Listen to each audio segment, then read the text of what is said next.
আপনি কি জানেন ভিটামিন ডি এর অভাবে শরীর ধীরে ধীরে দুর্বল হয়ে পড়ে? হাড় ব্যথা, ইমিউনিটি কমে যাওয়া সবকিছুর পেছনে লুকিয়ে থাকে এই একটি ভিটামিন। চলুন জেনে নিই ভিটামিন ডি কাকে কাছে থাকে এবং আমরা সহজে কিভাবে এটা পেতে পারি। ১. সূর্যের আলো। ভিটামিন ডি পাওয়ার সবচেয়ে বড় ও প্রাকৃতিক উৎস হল সূর্যের আলো। সকালে ৮টা থেকে ১০টার মধ্যে রোদে দাঁড়ালে আমাদের শরীর নিজেই ভিটামিন ডি তৈরি করে। প্রতিদিন ১৫ থেকে ২০ মিনিট রোদে থাকলেই অনেকটা চাহিদা পূরণ হয়। তবে মুখ হাত পা খোলা থাকা জরুরি। ২. ডিমের কুসুম। ডিমের কুসুমে ভালো পরিমাণে ভিটামিন ডি থাকে। যারা নন ভেজ তারা নিয়মিত ডিম খেলে সহজেই এই ভিটামিন পেতে পারেন। সপ্তাহে ৪ থেকে ৫ দিন ডিম খাওয়া শরীরের জন্য উপকারী। ৩. দুধ ও দুধজাত খাবার।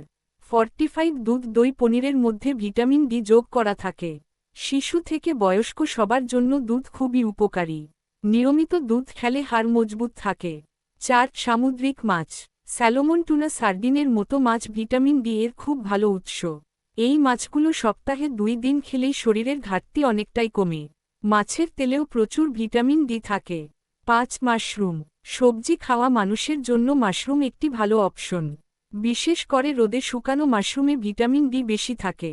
তরকারি বা ভাজি করে খাওয়া যায়। ৬. Vitamin D supplement. যাদের শরীরে খুব বেশি ঘাটতি আছে তারা ডাক্তারের পরামর্শে সাপ্লিমেন্ট নিতে পারেন।